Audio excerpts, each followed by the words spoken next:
सारे media channel पे सारे यहाँ पे और हमारा रजिस्ट्रेशन यहाँ पे चल रहा है। इसके बाद हमारा डोनेशन होगा।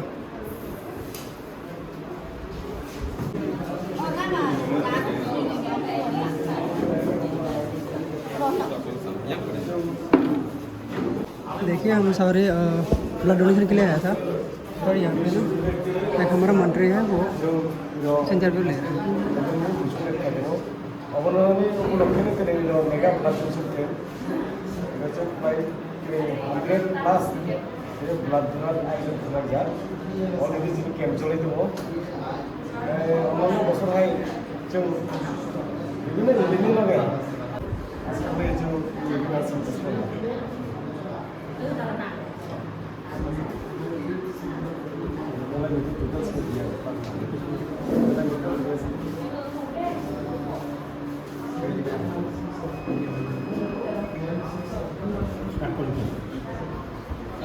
রাজ্যভিত্তিক বিশ্ব উৎসব উপলক্ষে ত্রিপুরা যুবালয় বুথুর উদ্যোগে আজকে একটা ব্লাড ডোনেশন ক্যাম্পের আয়োজন করা হয়।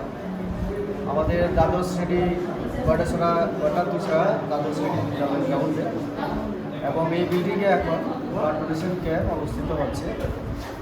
এখানে আমাদের সঙ্গে